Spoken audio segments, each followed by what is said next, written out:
भारतीय vision classes पर सभी मित्रों का एक बार पुनः स्वागत है। मित्रों, होली का त्यौहार चल रही थी, होली का त्यौहार अब चली गई है। अब आपको पढ़ाई फिर से पुनः प्रारंभ कर देनी है। यहाँ देखिए, यहाँ आपके सामने बेटों वाली विधवा मुंशी प्रेमचंद की कहानी संग्रह मानसरोवर भाग 1 की ये चौथी कहानी है। आज हम इसे प्रारंभ करते हैं। खासकर जो झारखंड पीजीटी की तैयारी कर रहे हैं, 2023 की तैयारी, जिसकी वैकेंसी एक बार तो रद्द हो गई, पुनः आने वाली है, तो आने से पहले ही आप अपना तैयारी कर लें। आज आपके सामने चौथी कहानी है, बेटों वाली विधवा। प्रारंभ करते हैं। इसके लेखक कौन हुए तो सबको पता है, मुंशी प्रेमचंद। बेटों वाली विधवा के लेखक कौन है? मुंशी प्रेमचंद। कौन सी विधा है तो कहानी विधा है। यहाँ रचना काल और पत्रिका याद रखना। इसका रचना काल यानी प्रकाशन वर्ष क्या है तो 1932 ईस्वी। बेटों वाली विधवा का प्रकाशन वर्ष 1932 ईस्वी। और किस पत्रिका में इसका प्रकाशन हुआ था तो चांद पत्रिका में। किसमें? चांद पत्रिका में। चांद पत्रिका में इसका प्रकाशन हुआ और प्रकाशन वर्ष है 1932। ये दोनों बहुत ही महत्वपूर्ण तथ्य हैं, दोनों याद कर लेना। मित्रों, आपसे पुनः एक बार रिक्वेस्ट होगा कि आप भारतीय विजन क्लासेस को जरूर से जरूर सब्सक्राइब कर देना। चलिए आगे बढ़ते हैं। यहाँ हम देखें, यहाँ से दो महत्वपूर्ण बिंदु को देख लिए। रचना काल याद करना है, पानी प्रकाशन वर्ष याद करना है 1932 ईस्वी। और किस पत्रिका में बेटों वाली विधवा का प्रकाशन हुआ तो चांद पत्रिका में। अब आगे बढ़ते हुए हम अब बेटों वाली विधवा का पात्र परिचय देख लेते हैं। सबसे पहले देखते हैं फूलमती का। स्वर्गीय पंडित अयोध्यानाथ की पत्नी है। ये क्या है तो स्वर्गीय पंडित अयोध्यानाथ की पत्नी है। फूलमती के कुल 5 संतानें हैं। कितने संतानें हैं? 5 संतानें हैं, जिसमें कामतानाथ, उमानाथ, दयानाथ और सीतानाथ, ये चारों क्या है तो ये फूलमती के पुत्र हैं। जबकि कुमुद क्या है तो फूलमती की पुत्री है। याद कर लेना। फूलमती के कुल कितने संतानें हैं? 5, जिसमें से 4 पुत्र और 1 पुत्री। पंडित अयोध्यानाथ। पंडित अयोध्यानाथ के मरने के पहले फूलमती घर की मालकिन थी, परंतु उनका मृत्यु के बाद फूलमती का घर में नौकरानी सी स्थिति हो गई थी। यानी पंडित अयोध्यानाथ के मरने के पहले फूलमती क्या थी? घर की मालकिन थी, मालकिन की तरह रहती थी। यानी घर का सारा जो कुछ घर में होता था उन्हीं के आदेश से होता था, यानी फूलमती के ही आदेश से होता था। परंतु जैसे ही पंडित अयोध्यानाथ का मृत्यु हो गया तो घर में उनका जो धाक था, है ना, वो क्या हो गया? बिल्कुल समाप्त हो गया और उन्हें कोई पूछता भी नहीं था। फूलमती अपने पति का, फूलमती जो थी वो अपने पति का ब्रह्मभोज धूमधाम से करना चाहती थी, परंतु बेटों के आगे उनका कुछ न चला। यानी फूलमती चाहती थी कि उसके पति का जो ब्रह्मभोज होता है, जो एक प्रकार का हिंदू में रीति रिवाज चलता है ना, हिंदुओं में रीति रिवाज चलता है कि ब्रह्मभोज होता है, तो वह अपने पति का ब्रह्मभोज क्या करना चाहती थी, यानी जो 12, यानी कोई मरता है, मरने के बाद जो 12 दिन होता है उस दिन ब्रह्मभोज होता है, तो उस ब्रह्मभोज को धूमधाम से वो करना चाहती थी, परंतु बेटों का आगे उनका एक न चला, कुछ न चला। कहने का मतलब वो जो चाहती थी वो बिल्कुल नहीं हुआ। फूलमती के 10,000 के गहने थे, फूलमती के 10,000 के गहने थे उसके पास, जिसे उनके बेटों ने धोखे से हड़प लिया। यानी फूलमती के पास 10,000 के गहने थे, परंतु उनके बेटों ने उनसे क्या किया? धोखे से क्या किया? हड़प लिया, है ना, ठग लिया अपनी माता को। फूलमती अपनी पुत्री कुमुद का विवाह पंडित मुरारी लाल से करना चाहती थी, परंतु उनके पुत्रों और बहुओं की राय से कुमुद, यानी उसकी पुत्री कुमुद का जो विवाह जो हुआ था वो किसके साथ हो? दीनदयाल के साथ हुआ। यानी फूलमती चाहती थी कि जो उसकी एकमात्र पुत्री कुमुद थी उसका विवाह भी बहुत धूमधाम से हो, और किसके साथ हो? मुरारी लाल के साथ हो। परंतु ऐसा नहीं हुआ, क्योंकि उनके पुत्र और बहुओं ने क्या राय लिया कि नहीं, उसका जो विवाह होना चाहिए किसके साथ? दीनदयाल के साथ होनी चाहिए। और अंत में दीनदयाल के साथ ही कुमुद का विवाह होता है। माता नहीं चाहती। माता किसके साथ चाहती है? तो फूलमती चाहती है कुमुद का विवाह पंडित मुरारी लाल के साथ हो, परंतु उनके पुत्र बहू की राय क्या था? दीनदयाल के साथ हो, और अंत में दीनदयाल के साथ ही होता है। कहानी के अंत में फूलमती की मृत्यु गंगा में डूब जाने से होता है। यानी ऐसा होता है कि कहानी के अंत में जब वो अपने पुत्र बड़े पुत्र कामता प्रसाद के लिए पानी लाने के लिए जब गंगा में जाती है तो गंगा में उसके पैर फिसल जाने के कारण गंगा में वो डूब जाती है और गंगा के लहरों में समा जाती है और उसका मृत्यु हो जाता है। तो कह सकते हैं कि यह फूलमती का कुछ पात्र परिचय था। यह देखिए फूलमती सबसे पहले घर की मालकिन थी, परंतु जैसे ही उसके पति मर गए तो घर में नौकरानी सा उसके साथ सलूक होने लगा। यानी उनसे किसी काम के लिए उनको पूछा नहीं जाता था, जबकि पहले सारा काम घर का फूलमती के बिना आदेश के बिना नहीं होता था। परंतु जैसे उनके पति मरे उनका घर में हालत बहुत ही खराब हो गया। अगले पात्र को हम देखते हैं। अगले पात्र हैं कामतानाथ। सबसे पहली बात कामतानाथ कौन है तो फूलमती के बड़े पुत्र हैं। इनसे जुड़ा हुआ जो महत्वपूर्ण तथ्य है, एक दफ्तर में 50 रुपये के नौकर थे। कामतानाथ एक दफ्तर में 50 रुपये के नौकर थे, फूलमती का सबसे बड़ा लड़का, और घर के सारे सदस्य आप ही के विचारों से चलते थे, अर्थात कामतानाथ के ही विचारों से चलते थे, क्योंकि सबसे बड़े थे यानी फूलमती के सबसे बड़े लड़के थे, तो इन्हीं के आज्ञा के अनुसार इन्हीं के राय के अनुसार ही सभी लोग चलते थे। और ये कहाँ थे तो एक दफ्तर में 50 रुपये के नौकर थे। याद रखना कामतानाथ से महत्वपूर्ण तथ्य है, 50 रुपये का नौकर किसी दफ्तर में, फूलमती का बड़ा लड़का और घर के सारे सदस्य इन्हीं के विचारों से चलते थे। अगला पात्र है उमानाथ। उमानाथ के बारे में क्या महत्वपूर्ण तथ्य है, उमानाथ डॉक्टरी पास कर चुका है और उसका अपना औषधालय है, परंतु उसे अपना औषधालय से कुछ खास आमदनी नहीं होती है। उमानाथ डॉक्टरी पास कर चुका है, कहानी पढ़िएगा, तो वह औषधालय खोलने का विचार करता है कि मैं अब क्या करूँ अपना औषधालय खोलूँगा, परंतु प्रारंभ में तो नहीं, पर कहानी के अंत में उसका अपना औषधालय खुलता है, लेकिन कुछ खास आमदनी नहीं होती है। तो याद रखना ये चीज़ महत्वपूर्ण है कि औषधालय से किनका संबंध है ना, औषधालय से किनका संबंध है तो उमानाथ का, और दफ्तर में 50 रुपये का नौकर कौन था तो कामतानाथ था। ये दोनों चीज़ याद रखना, क्योंकि ये महत्वपूर्ण तथ्य पूछ सकता है कि बेटों वाली विधवा में औषधालय किसने खोला था तो उमानाथ ने, और दफ्तर में 50 रुपये का नौकर कौन था तो कामतानाथ था। अगला पात्र है दयानाथ। दयानाथ जो है ये तीसरा उस फूलमती का तीसरा पुत्र है। दयानाथ बीए में फेल हो गया है। क्या हो गया है तो बीए में फेल हो गया है, पत्र पत्रिकाओं में लेख लिखता है। दयानाथ जो है वो बीए में फेल हो गया है और पत्र पत्रिकाओं में लेख लिखता है, यह उसका काम है। यह भी चाहता है कि आगे चल के मैं अपनी पत्रिका खोलूं, और कहानी के अंत में इसका अपना पत्रिका भी खुलता है, परंतु कुछ खास फायदा नहीं होता है। तो दयानाथ का संबंध किससे जुड़ा हुआ, पत्र पत्रिकाओं से जुड़ा हुआ है। दयानाथ का संबंध पत्र पत्रिकाओं से, उमानाथ का संबंध कहाँ से हो गया औषधालय से, और कामतानाथ का संबंध दफ्तर में नौकर 50 रुपये का। और अगला नेक्स्ट पात्र है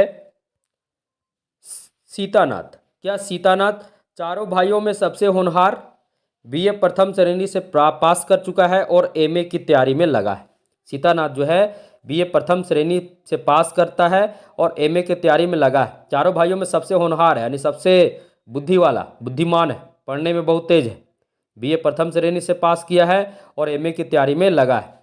कहानी के अंत में सीतानाथ को वजीफा मिला और विलायत गया, यानी कहानी के अंत में कह सकते हैं कि सीतानाथ को वजीफा भी मिला और विलायत गया, मतलब उसे नौकरी शायद लग जाती है। अन्य पात्र हैं मुरारीलाल, दीनदयाल, कुमुद।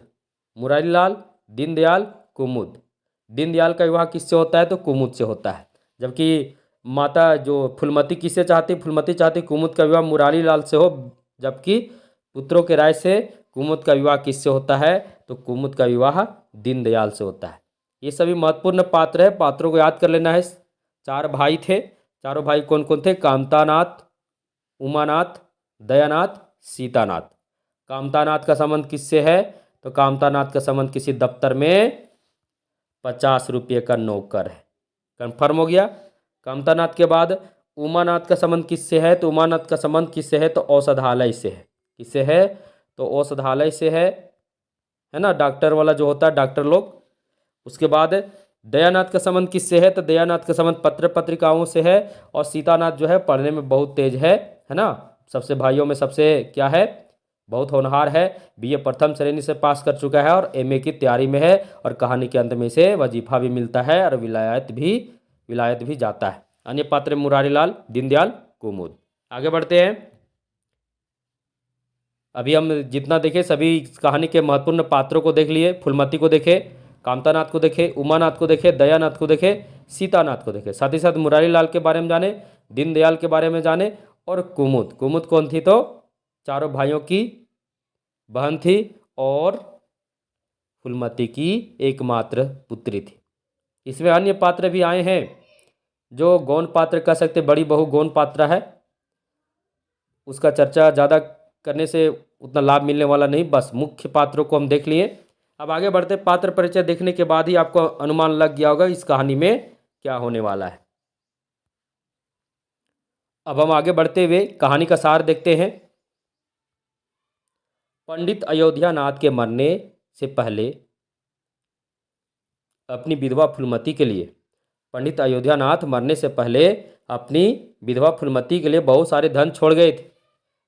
यानी पंडित अयोध्यानाथ मरने से पहले अपनी विधवा पत्नी फूलमती के लिए बहुत सारे धन छोड़ गए थे। क्या क्या छोड़ गए थे? एक पक्का मकान, 2 बगीचे, कई हजार के गहने और 20,000 रुपये नगद। उस समय पहले के ज़माने में ये बहुत कुछ, बहुत ज़्यादा इसे माना जाता था। तो पंडित अयोध्यानाथ जो थे ये मरने से पहले अपनी विधवा फूलमती के लिए क्या किए थे? बहुत सारे धन छोड़ गए थे। इस सभी को याद कर लेना, सभी महत्वपूर्ण है। तो एक पक्का मकान छोड़ गए थे, 2 बगीचे छोड़ गए थे, कई हजार के गहने छोड़ गए थे और 20,000 रुपये नगद छोड़ गए थे। मित्रों, वीडियो आपको अच्छा लग रहा होगा तो सामने जो सब्सक्राइब का लिंक है उसे तुरंत टच करें और सब्सक्राइब करें। यहाँ आपको हिंदी साहित्य की बेहतर तैयारी कराई जा रही है। अब प्रत्येक दिन आपके लिए एमसीक्यू सीरीज भी प्रत्येक दिन आ रही है। एमसीक्यू सीरीज को भी पढ़ सकते हैं। इसके अलावे यहाँ जितना कुछ पढ़िएगा सबका नोट्स भी आपको पीडीएफ में फ्री में दिया जाएगा। तो अभी जल्द से जल्द आप भारती विजन क्लासेस को सब्सक्राइब करके जुड़ जाएं और बेल आइकन को भी क्लिक कर दें ताकि जब भी वीडियो डले तो आपके पास पहुंच जाए। यहाँ हम देख लिए हम पंडित अयोध्यानाथ मरने से पहले अपनी विधवा फूलमती के लिए जो जो धन छोड़ गए थे, एक पक्का मकान, 2 बगीचे, कई हजार के गहने और 20,000 रुपये नगद। आगे बढ़ते। फूलमती पहले मालकिन थी, यानी फूलमती पहले घर की मालकिन थी। कब? जब पंडित अयोध्यानाथ की मृत्यु नहीं हुआ था। तो फूलमती पहले मालकिन थी, परंतु अयोध्यानाथ के मरने के बाद घर में उसकी कोई हैसियत नहीं रहती। यानी फूलमती पहले घर की मालकिन थी, परंतु अयोध्यानाथ के मरने के बाद घर में उसकी कोई हैसियत नहीं रहती। फूलमती अपने पति का ब्रह्मभोज में बढ़ चढ़कर खर्चा करना चाहती है, परंतु बेटों के आगे बेचारी विधवा का एक नहीं चलता। यानी फूलमती चाहती है कि अपने पति का ब्रह्मभोज में वो बढ़ चढ़कर खर्चा करे, परंतु बेटे के आगे उनका एक नहीं चलता और बेटों के अनुसार ही ब्रह्मभोज का खर्च होता है। ब्रह्मभोज के खाने में मरी हुई चूहिया निकलने से सारे लोग खाने से उठकर चले जाते हैं। यानी ब्रह्मभोज में ऐसा होता है कि खाने में चूहिया निकल जाती है, मरी हुई चूहिया, तो सभी लोग खाना ब्रह्मभोज के खाना छोड़कर सभी उठकर चले जाते हैं। विधवा फूलमती से उनके बेटे धोखे और छल से सारे गहने हड़प लेते हैं। और भी क्या होता है, विधवा फूलमती से उनके जितने भी चारों जो पुत्र थे वे धोखे से और छल से क्या करते हैं, अपने माता के पास जितने भी गहने थे सभी गहनों को क्या करते, हड़प लेते हैं और बगीचों को भी बेच देते हैं। यानी बगीचों तक भी नहीं छोड़ते हैं, यानी बगीचे को भी क्या करते हैं, बेच देते हैं। यानी 2 बगीचे थे ना, उसको भी क्या करते हैं, तो अपनी माता से छल और धोखे से क्या करते हैं, उसे भी बेच देते हैं।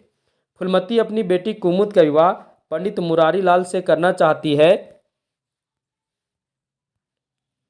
परंतु बेटों की राय से कुमुद का विवाह दीनदयाल से होता है। माता चाहती है मुरारी लाल से हो, परंतु बेटों की राय से दीनदयाल से होता है कुमुद का विवाह। उमानाथ का औषधालय खुलता है पर कुछ खास आमदनी नहीं होती है। उमानाथ औषधालय खोलता है परंतु कुछ खास आमदनी नहीं होती। विधवा फूलमती कामता नाथ के लिए गंगा जल लाने गंगा घाट पर जाती है, जहां पांव फिसलने से वह गंगा की लहरों में समा जाती है और कहानी भी यहाँ समाप्त हो जाता है। यानी कहानी का सार था, आपको अनुमान लग ही गया कि कहानी में क्या क्या हुआ। फूलमती घर की मालकिन थी, परंतु उनके पति अयोध्यानाथ के मृत्यु के बाद घर में उनका कोई हैसियत नहीं रहा। और इतना ही नहीं, पहले जो मतलब जिस समय अयोध्यानाथ जीवित थे तो सारे घर के जितने भी सदस्य थे उन्हें पूछे बिना कोई कार्य नहीं करते थे। अभी हम बेटों वाली विधवा का सार देखे, पूरा सारांश से आपको पता चल गया कहानी में क्या क्या हुआ।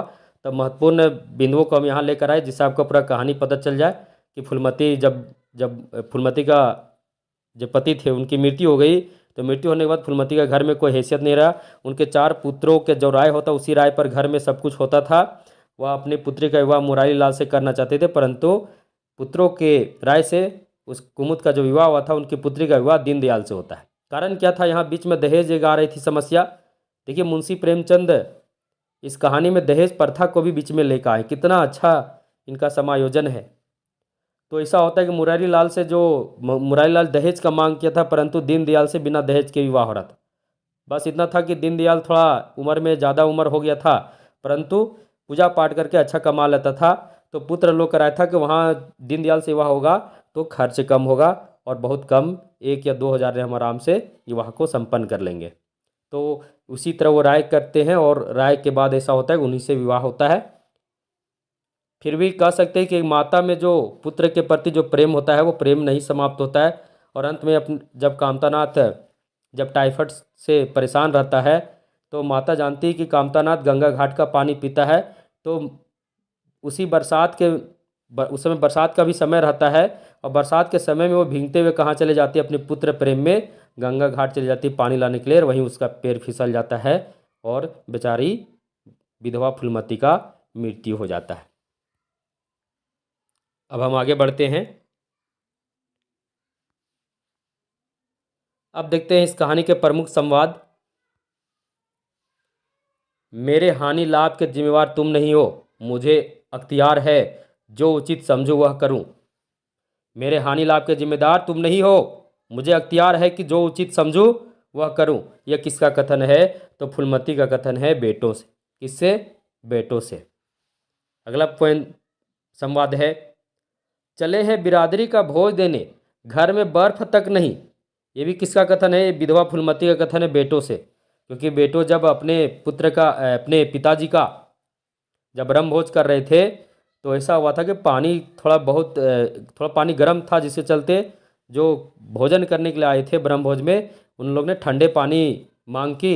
अब ऐसा हुआ कि बर्फ़ नहीं था, तो उसी समय फूलमती कहती है चले हैं बिरादरी का भोज देने और घर में बर्फ़ तक नहीं, क्योंकि फूलमती का मन से कोई भी कार्य नहीं हुआ था। बेटे लोग चाह रहे थे जितना कम खर्चा में हो जाए उतना अच्छा वे लोग चाह रहे थे, इसलिए यह कथन आया था।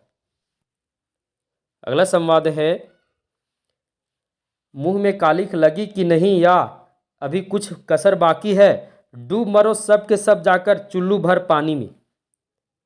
ये कब कहती है? ये भी विधवा फूलमती ही कहती है। किसे?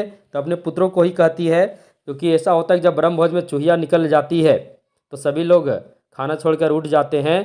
तब वे गुस्से में कहती है मुख में कालिख लगी है या नहीं, या अभी भी कुछ कसर बाकी है, डूब मरो सब के सब जाकर चुल्लू भर पानी में। गुस्से से कहती है कौन? तो फूलमती। किसे? विधवा फूलमती अपने पुत्रों से कहती है। अगला है, कन्या भाग्यवान हो तो दरिद्र घर में भी सुखी रह सकती है, अभागी हो तो राजा के घर में रोएगी। यह किसका कथन है? यह कथन बड़ी बहू का कथन है कुमुद के प्रति। यानी जब कुमुद का विवाह का चर्चा चल रहा होता है तो माता का मन होता है कि कुमुद का विवाह किसके साथ हो? मुरारी लाल के साथ हो, परंतु पुत्रों का मन होता है नहीं, इसका विवाह किसके साथ हो? दीनदयाल के साथ हो। और दीनदयाल थोड़ा धन दौलत में थोड़ा कमज़ोर था, जबकि मुरारी लाल अमीर व्यक्ति था। तो यही चर्चा के बीच बड़ी बहू कहती है कि कन्या भाग्यवान हो तो दरिद्र घर में भी सुखी रह सकती है और अभागी हो तो राजा के घर में भी रोएगी। बहुत अच्छा कथन है। मित्रों, अभी हम आपके सम्मुख बेटे वाली विधवा कहानी को लेकर आए थे। तुरंत हम इसका MCQ भी करेंगे, क्योंकि हम चाह रहे हैं कि मानसरोवर भाग 1 में जितनी भी कहानियाँ हैं सबका MCQ लेकर मैं एक साथ उपलब्ध होऊंगा। यानी ईदगाह से लेकर जितनी भी कहानियाँ हैं सभी कहानियों का MCQ हम एक बार लेकर आपके सम्मुख उपस्थित होऊंगा। अभी सिर्फ कहानी चल रही है, चौथी कहानी को हम पढ़ा रहे हैं। इसके बाद हम अगली कहानी को देखेंगे नेक्स्ट डे। तब तक के लिए आपसे एक बार पुनः रिक्वेस्ट होगा, अब आपको वीडियो अच्छा लगा हो तो भारती विजन क्लासेस को सब्सक्राइब कर देना और सब्सक्राइब कर बेल आइकन को भी क्लिक कर देना और वीडियो जितना हो सके शेयर कर देना, लाइक करना। तब तक के लिए आपसे धन्यवाद।